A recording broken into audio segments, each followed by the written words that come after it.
Okay, so I think we're ready to go ahead and make a start now. So thanks very much everyone for coming along to this Distinguished Visitor Seminar. The Centre for Data Science Distinguished Visitor Seminar Series has been created to provide a platform for colleagues from across the nation and the globe to share their research, knowledge and expertise in the field of data science. So my name is Chris Trivandi and I'm one of the program directors in the Centre for Data Science. And it's a great pleasure to introduce our speaker for today, Dr. Linda Tan. So Linda is a lecturer at the National University of Singapore, and her main research interests are in Bayesian inference, variational approximations, hierarchical models, mixture models, stochastic optimization, and network modeling. So Linda has a super impressive research track record with recent publications in the very top statistics journals, which include, but are not limited to, the Journal of the Royal Statistical Society Series B, which is widely considered to be in the top 1, 2, or 3 journals in statistics. There's also the Journal of Computational and Graphical Statistics, and also Statistics and Computing. So in today's seminar, Linda will present efficient data augmentation techniques for state space models. So before I hand it over to Linda, just a little bit of housekeeping. So Linda will present for about 40 to 45 minutes or so. And then after the presentation, we'll have some questions. So you can type your questions into the Q&A function in Zoom as the seminar proceeds. And then we can, so Linda can then address those questions at the end of the seminar. So Professor Kerry Mengerson, who is the director for the centre, will be facilitating that Q&A session at the end. So now ready to pass it over to you, Linda. Thanks very much. Thank you, Chris, for the nice introduction. So good morning, everyone.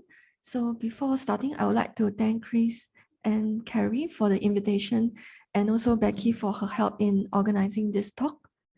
So today I'll be talking about efficient data augmentation techniques for state space models.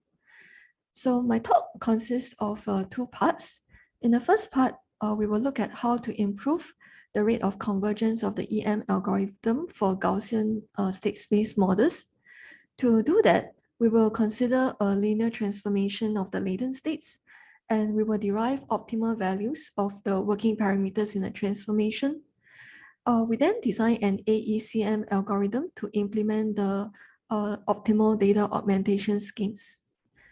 In the second part, we will extend the results in part 1 to Bayesian MCMC algorithms for some non-Gaussian state space models.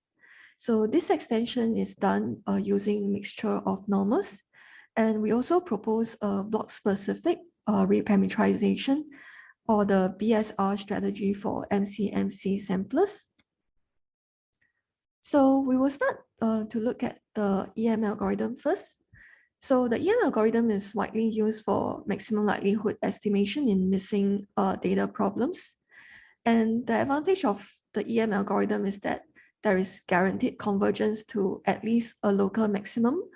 However, it may converge slowly in later stages, despite moving quickly to a region close to the maximum. So the rate of convergence of the EM algorithm is actually given by this formula here. So the augmented data is a combination of the observed data and the missing data, and theta star here denotes the MLE. So the rate of convergence is then described by dm, which is given by this expression. So from here, we can see that the observed information is fixed. And so if we would want to optimize the rate of convergence, we want to bring this down to 0. And so we want to actually minimize this augmented information. So next, I will introduce the Gaussian state space model. So over here, we are actually looking at an AR1 plus noise model. So the model is specified in this manner, and XT is denotes the latent state. So there are 4 parameters in this model, and they are collected in this data here. So we propose to a linear transformation of the latent states. So we introduce the working parameters W and A for the recentering and rescaling of the latent states. So the transform latent state is denoted by alpha. So in MCMC algorithms, when A here is 0, W equals to 1 will give us the non-centered parameterization, or the NCP, while W equals to 0 corresponds to the centered parameterization, or the CP. So when W takes values other than 0 and 1, sometimes we call this the partially non-centered parameterization, or the PNCP. So in terms of the transform latent states alpha, we can write the model in matrix notation in this way. So regardless of the parameterization, the marginal distribution of Y after integrating out the latent states is the same, and is given by this expression. So the EM algorithm, the standard one, will be iterating between the E step and the M step at every iteration. And to find this Q here, we will require the conditional distribution of the latent states. So, and that is just a normal distribution with this mean and covariance matrix. So for this partially non-centered Gaussian state space models, we can find closed form updates for the mu and sigma epsilon square, which are given by these equations. And for the and there are also closed form updates for sigma eta square for the centered and non-centered parameterization. However, for general A and W, we do not have closed form updates for sigma eta square, and we have to optimize it numerically. So as for phi, there are no closed form updates for any parameterization. So we have to maximize Q with respect to phi numerically as well. So our goal here would be to optimize the convergence rate of the EN algorithm by finding optimal values of A and W. So that will be done by minimizing the augmented information. So we will consider several cases. So in the first case, we will just look at out of the 4 parameters, we will assume that mu is the only unknown. So in that case, the rate of convergence, we can show that it will be minimized to 0 at this value of W. So when the rate of convergence is exactly 0, it will mean that the algorithm will converge instantly or in one step to the true MLE. So we also look at some properties of W. So if phi is between 0 and 1, we find that W op will decrease strictly as the phi and the signal to noise ratio gamma increases. And when phi approaches 1, the W op will go to 0, meaning that the centered parameterization is preferred in this case. So in the second case, we will consider the scale parameter to be the only unknown. And in this case, the rate of convergence will be minimized at this pair of A and W. And we have some properties of the A op here. So we find that it lies strictly in the interval 0, 1, and it decreases as the signal to noise ratio gamma increases. And for large N, we can also approximate the value of A by this expression. So previously, for when the location parameter is the only unknown, we were able to optimize the convergence rate such that it is exactly 0. But in this case here, when the scale parameter is unknown, we find that the rate of convergence for large n is approximately given by this expression here. This expression is strictly less than half. So, and we find that this rate actually decreases as gamma increase and as the magnitude of phi decreases. Okay. So the last case is where all parameters are unknown. So in that case, the augmented information will be given by this matrix here. So let's look more closely at this matrix. So if we look at the elements in blue, these elements are actually independent of A and W. So they are not affected by whichever values A and W are taking. And for these elements here, we show that if we look at these values, they actually goes to 0 almost surely as n goes to infinity. So we can conclude that this block here in red, they actually do not change substantially with A and W when n is large.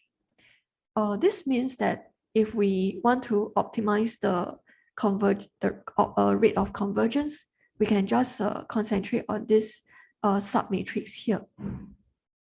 Now, previously, we have already looked at this I mu mu and this I sigma eta square, these two terms separately, and we find that they are minimized at different values of W.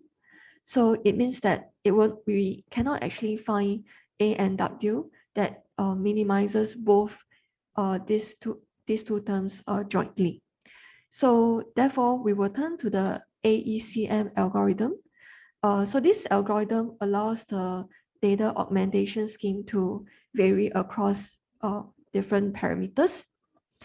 And so we can consider an algorithm with 2 cycles. So we will group this phi and sigma eta square with the sigma epsilon square with the sigma eta square. So this is just for convenience because these two elements, we see that they do not, the I for them do not depend on A and W. So theoretically, any convenient parameterization can be used for these parameters. So we will just group them with this sigma eta squared. And in an AECM algorithm, we will consider 2 cycles. So in a first cycle, we will update these 3 parameters, and we will use the optimal parameterization for this sigma eta squared. So these A and W are just the values that we found when we assume the scale parameter is unknown. In the second cycle, we will update mu, and W here is the optimal value when only the location parameter is unknown. So the AECM algorithm will iterate between these 2 cycles, and the algorithm is terminated when the relative increment in the log likelihood is less than a certain tolerance. So next, I will present some experimental results for the EM algorithm. So we will compare the algorithms 1 to 3 with the ECM algorithms using either the centered or non-centered parameterization. So for the ECM algorithm, at every iteration, only one E step is performed at the beginning, followed by the EM steps. On the other hand, the AECM algorithm will require more computation because we will need to update the working parameters, and the sigma eta square also has to be optimized numerically. So in order to make algorithms 2 to 3 more competitive and to reduce the computation costs, we will perform the updates in cycle 1i and 2 only in the first 5 iterations. So the updates that I'm talking about will be, so 1i will be the updating of A and W, and 2 will be the updating of mu. So we will only perform this in the first 5 iterations and thereafter only at every 1000 iterations. So the reason we can do this is because the value of mu actually converges very quickly. So it's not necessary to keep updating it. And the A and W also stabilize quite quickly. So after convergence, we will then perform a final update of mu as well as the log likelihood. So first I will talk about the results for the simulation. So over here, we look at 10,000 iterations and we let the parameters take these values over here.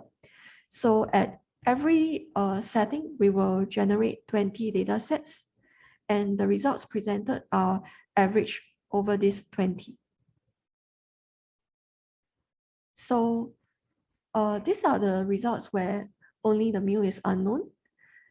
So we will refer to the algorithm using the optimal data augmentations as the PNCP.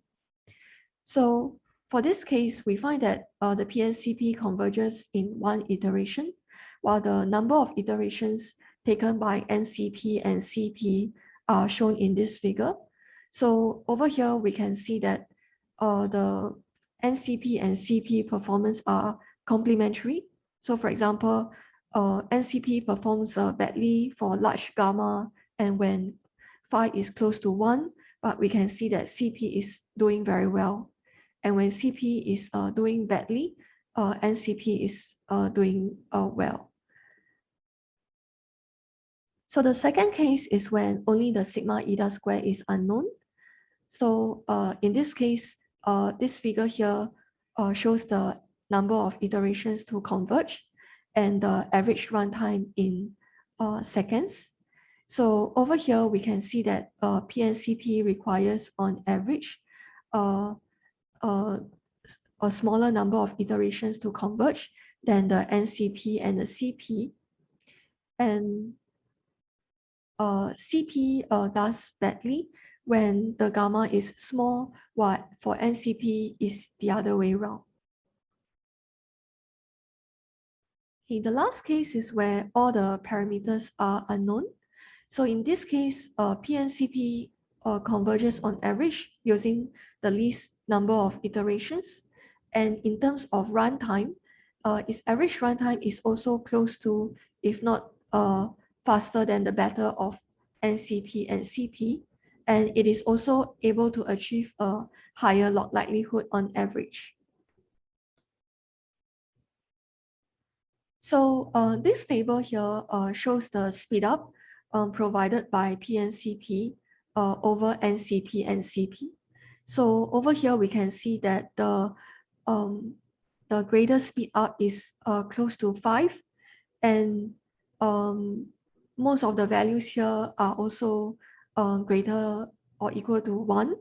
There are several cases of 0.9, right? So generally speaking, PNCP is able to perform at least as fast as the slower of NCP and CP, and also able to provide speed up in most cases. So over here, we compare the 3 algorithms for the IBM data, which has around 1,000 iterations. So from the estimates of the parameter, we find that phi is very close to 1, while gamma here is large. So if we look back at the simulation results, when phi is close to 1 and for large gamma, we expect CP to perform better than the NCP. And it turns out that this is also true for the real data set. So we see that the number of iterations for CP is about half that of the NCP, and the same is true in terms of runtime. And we see here that the PNCP is automatically leans towards the CP. So as compared to the NCP, the speed up is about 2.2. And in terms of the log likelihood, we see that the NCP also suffers.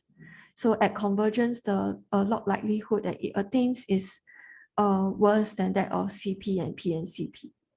So overall, from these results, we see that PNCP is quite an attractive alternative because it automatically gravitates towards the better parameterization, and it is often able to outperform both in terms of speed and accuracy. So next, we will consider the EM algorithm in the Bayesian framework. So in the Bayesian framework, we will place a prior on the unknown parameters, and the EM algorithm can be used to find the posterior mode. So in this case, the Q will contain an additional term of log P theta. So the E step will remain unchanged, but we need to modify the M step. And in terms of the rate of convergence, we can look at the Bayesian analog of the missing information principle. So the augmented information in this case is given by this expression. And this second term here is independent of A and W. So it suffices to minimize this term here with respect to A and W. So this term is the same as what we have earlier. The only difference is that it is now evaluated at the posterior mode instead of at the MLE. However, we find that luckily the optimal values that of A and W that we derived earlier, they can still be used to optimize the convergence rate of the EM algorithm when it is used to find the posterior mode of the Gaussian state space model. So the convergence rate of the EM algorithm is also known to be closely linked to the Gibbs sampler. So for example, if the joint distribution of theta and x is Gaussian, then it has been shown that the rate of convergence of the Gibbs sampler and the EM algorithm are equal. So if we consider, for example, the case where mu is the only unknown, and we look at the two-block Gibbs sampler that alternates between updating the transform latent states and mu, then we can combine these two steps and obtain an update for mu I in this manner. And we see that to optimize the rate of the Gibbs sampler, we will need to minimize the autocorrelation at leg 1. And the optimal value of W for doing this is the same as what we obtained before. And there are some links to variational base as well. So for example, if we consider the variational base approximation to the joint posterior of mu and alpha, and we assume that this variational approximation takes this product form, then the optimal Q alpha and Q mu can be derived to be Gaussian with some fixed variances, and where the mean are taking these expressions here. So the VB algorithm will then iterate between updating these two means until convergence is reached. So if we combine these updates, we will get this expression, and we see that to optimize the rate of convergence of the variational base algorithm, we also need to set W to be W op, which is the value that we derived earlier for the EM algorithm. So it appears that there are close links between the rate of convergence of the EM, the Gibbs sampler, and the VB algorithm, and so the optimal data augmentation schemes that we derived earlier, they may be applicable to the Gibbs sampler and for variational algorithms as well. So with this motivation, we will next consider Bayesian MCMC algorithms for some non-Gaussian state space models. And we demonstrate how the optimal parameterizations that we have derived earlier, they can also help to improve convergence for the MCMC sampler. So The first model that we will look at is the stochastic volatility, or the SV model. So the model is stated in this manner, and the log of the squared volatility is modeled as a hidden AR1. So there are three parameters here, which is denoted by theta. And we can transform this SV model into a linear one by taking log. So in that case, we will obtain this observation equation, and the log sigma, log epsilon t square here follows a chi-square distribution with degree of freedom 1.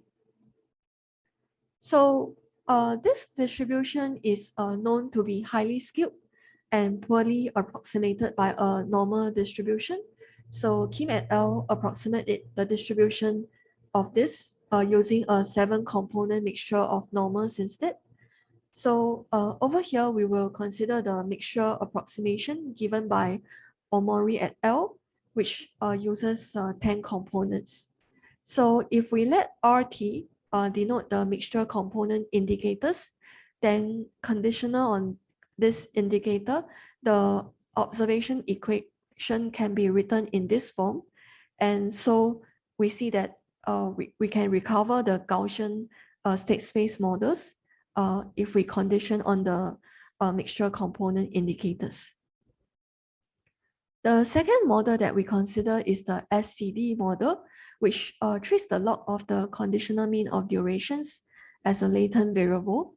So the over here, the duration is YT and it's positive. The observation equation is given by this expression, where the epsilon t follows an exponential distribution with mean 1. So we can similarly transform this SCD into a linear model by taking log.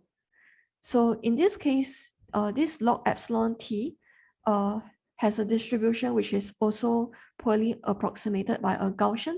So we also approximate it using a mixture of normals with 10 components that we obtain using the R package mixed tools. So we will specify independent priors for all the unknown parameters.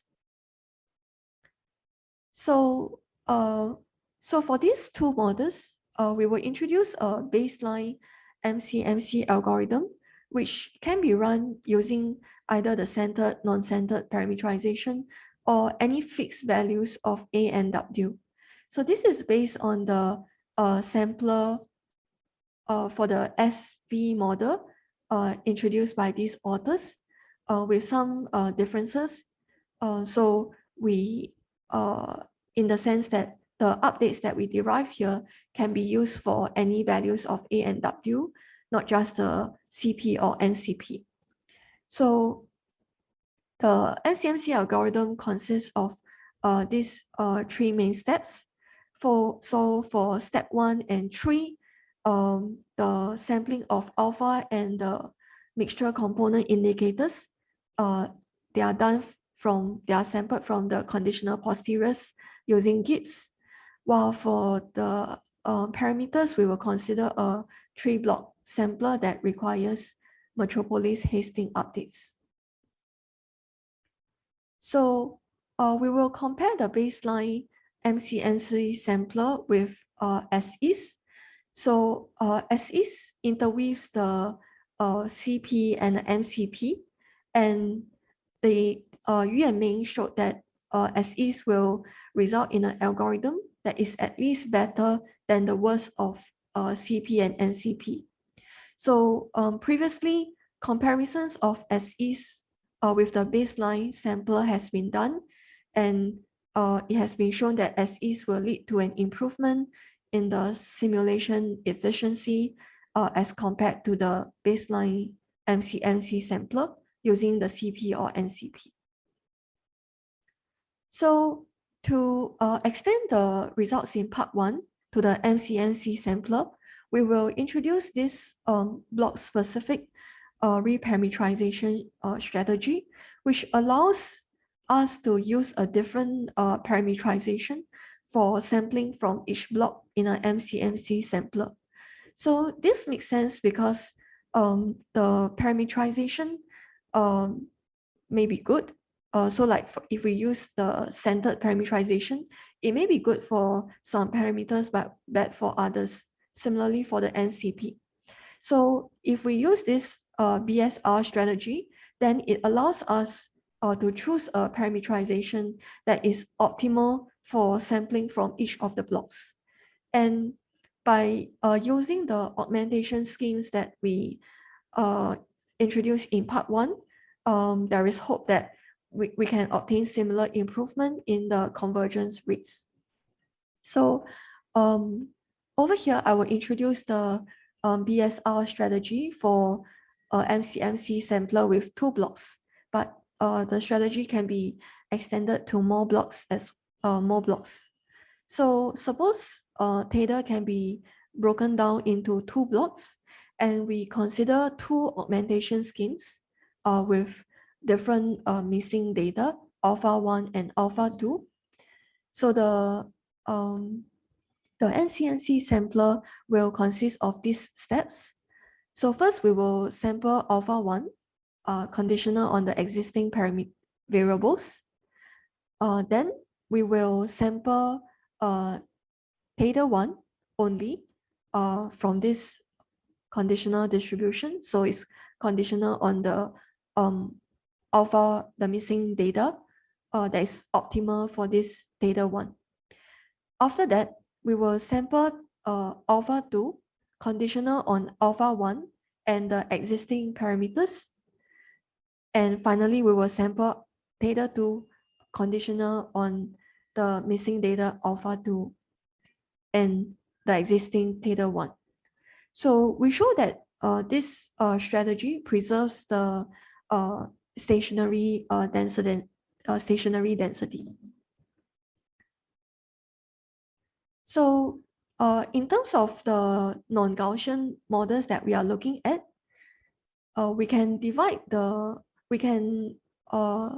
parameters into 2 blocks. So we have one block which consists of mu alone, and the other block consisting of sigma eta square, phi, and the mixture indicators. So for these 2 blocks, we will use the optimal schemes for mu and sigma eta square that we derived earlier in part 1.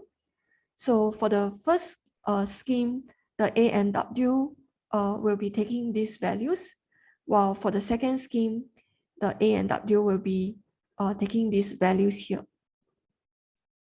So the overall algorithm is outlined here.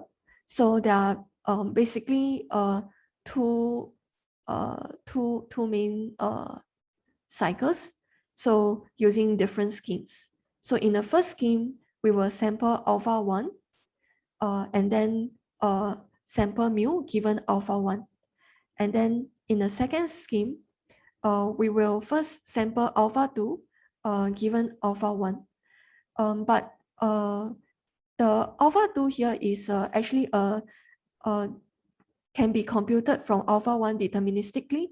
So we don't have to actually carry out any sampling. We just compute alpha 2 given alpha 1. And then we sample the rest of the parameters conditional on this alpha 2. So in order to implement this strategy, we will require the we will need to compute the values of A and W. And these actually depend on the true values of theta and the mixture indicators, which are actually unknown. So to overcome this difficulty, we will run the AECM algorithm on transform responses so that we can obtain some estimate of theta. So we will use the MLE from this algorithm as the initial estimate and also as the starting point. And while the mixture indicators are just sampled randomly from their prior. So we will also use this estimate to compute the working parameters. And for the first 2/3 of burn-in, the working parameters are then held fixed at these values. So after the first 2/3 of burn-in, we will estimate the posterior means of theta and R using draws from the first 1/3 to 2/3, and then we will use these to update the working parameters. For the rest of the MCMC algorithm, the working parameters are then held fixed at these values. So these estimates of the working parameters are pretty crude, but the experiments indicate that the BSR can work quite well even with these crude estimates. So we note that the draws that we obtain here are not strictly from the true posterior because we have used a mixture of Norman's approximation, but the error is small and it can be corrected by reweighting the sampled draws. So now we will present some results. So first we will present the results from some simulations. So we will simulate data from the SV and SCD models using these parameter settings. So the number of observations is set at 3,000 and we repeat each experiment 10 times. So these are the hyper parameters used in the priors. So we will compare the different algorithms using the inefficiency factor. So the table over here shows the inefficiency factors for the 4 algorithms. So these two are the baseline using the non-centered or centered parameterization. Then we have SEs and a BSR strategy. So for the inefficiency factor, the smaller the value, the better. And these are the different settings of phi and sigma eta squared. So generally, we have SEs and the BSR having smaller values than NCP and CP. And in many cases, we also have BSR having lower values than SEs. So overall, from this table, we see that BSR, the inefficiency factor of BSR is always better than the worst of CP and CP, and it can also improve over SEs in many cases. In terms of runtime, the 4 algorithms have approximately the same algorithm, same runtime. So as BSR is slightly slower than NCP CP, while SEs is slightly slower than BSR. But the slight increase in runtime is not very significant. So next we'll look at some exchange rate data. So we apply the SV model to this daily euro exchange rates for 3 currencies.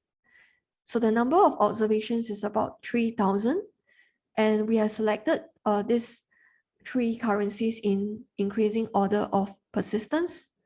So this table here shows the inefficiency factors, and we can see that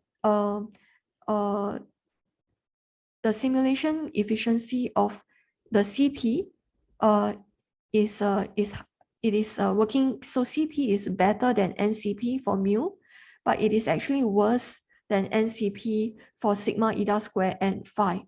So so we see here that CP does not work well for all parameters.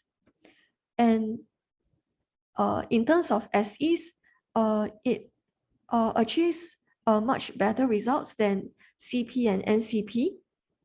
But BSR is the overall winner here. So it has the lowest inefficiency factor across all the currencies and across for all parameters. So the runtime of the different samplers are about the same. And so over here we have the trace plots, and we can see here that the mixing for BSR for the sigma eta is slightly better than S is. And in terms of the sample autocorrelation, the BSR for these two parameters also falls to 0 faster than S is. Okay, the final example is this IBM transaction data, which gives us the time of occurrence of each transaction. So we use the SCD model to analyze the duration between consecutive transactions. And after some removal of the holiday day of wait, time of wait effects and zero durations, we have around 24,000 observations left. So this table here shows the parameter estimates and the inefficiency factors.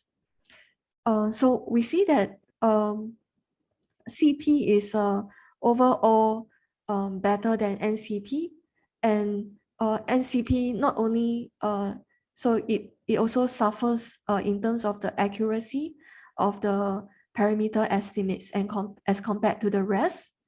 So BSS is doing better than both CP and NCP, and again BSR is doing better than SEs over here in terms of the simulation efficiency.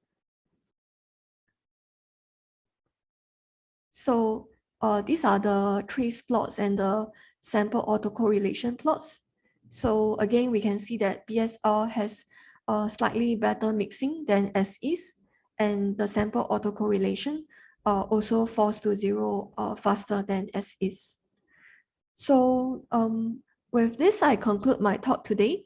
So so the first part of this talk, we look at the EM algorithm for Gaussian state space models. So we try to improve the convergence rate by considering a linear transformation of the latent states. And then we try to derive optimal values of the working parameters in this transformation.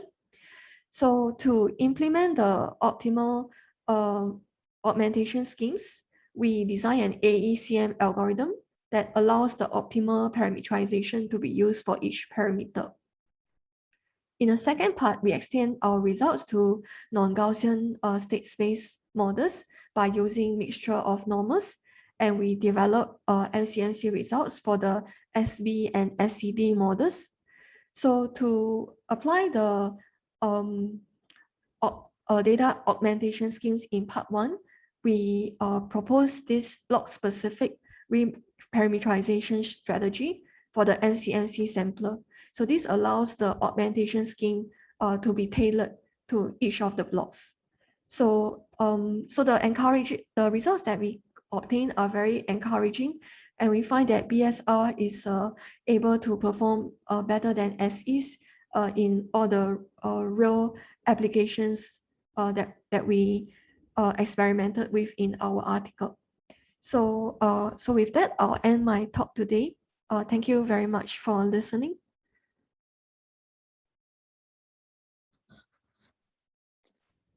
Thank you very much, Linda. That was an excellent presentation and really interesting work, and based on a number of your papers, which is great. And I guess people who are interested then could read some more of the details in the papers. So I'm going to open the floor to questions, and I know you need to leave in a minute, Chris. So is there anything that you would like to comment on or ask to before you leave? Yeah, sure. Yeah, I mean, it was a really interesting presentation. And it was really cool to see how you could sort of just adjust that observation equation and just approximate it with a mixture, so you could put it into this kind of framework so you can really speed up the MCMC. I thought that was really impressive. So I was sort of just wondering how wide the class of models is that you could apply such an approximation. So it works quite well for the SB model, but what about other models where for example, the transition density is intractable? You know, these sort of models, do you think that these sort of ideas can be applied in those situations too?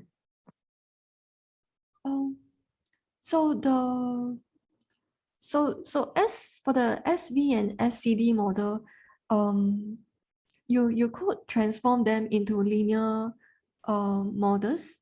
So, and with the mixture of normals, you can then relate it to the Gaussian SSM. So I think it will depend on whether the model that you're looking at, is it possible to somewhat transform it into a linear model, or where the observation equation is linear, and whether you are able to link it to Gaussian state space models, either by using mixtures or some other method. If there is some way in which you can perform this link, then maybe it is possible to Yeah, okay. extend this approach to them. Yeah, that makes sense. Thanks a lot, Linda. Do you think, Linda, that just following on from that, do you think that you could have something where taking Chris's comments, where you could have something that's like really quite nonlinear and then sort of some level of linearity or more, or that you could link it to the Gaussian state? So, you know, you might have some complication that's going on, but then you can sort of map it to the more simple, or not more simple case, but the case for which you have some results. Do you know what I mean? So that I'm just thinking of so you've done this really nice job of looking at mixtures, but could you think about some sort of like almost like a hierarchical model or a nested model, where you've got some complications going on to describe some features of a system, and then the mapping to the Gaussian state from there? So I think so in this case, the Gaussian state space model that we are looking at is an AR1 plus noise model. So if we can have more results for more like a multivariate Gaussian state space models, and we can like derive data augmentation schemes for a multivariate Gaussian state space model, then I think it will open up the possibilities, because I think many models, they can be written as or transformed into a Gaussian state space model that is multivariate in some. So that will make the methods extensible to many more models. So so currently I'm looking at the possibility of extending these results to the multivariate case, which I think will make it applicable to like a wider range of models. Yeah, thank you. Okay, so do we have any other questions from the participants? Please put them in the Q&A if you have any questions. It's a great opportunity to quiz Linda. Linda, it was really unfair actually, because every time I jotted down a question here, you would answer it on the next slide, and I've got this list of questions here. You know, like, what are the links with variational Bayes? And then the next slide you say, oh, this is the links with variational Bayes. And it was like, oh my goodness, it was great. And then from some of your other work on the sort of looking at reparameterizations, which you did, and then also on some of your work on gradients as well. So it was a really nice talk in tying those different aspects of your work together. Right, so we have a question here from Matt Sutton. Thanks, Matt. So the question goes, thanks for a fantastic talk, Linda. And the models and methods were very interesting. And I was wondering, two questions.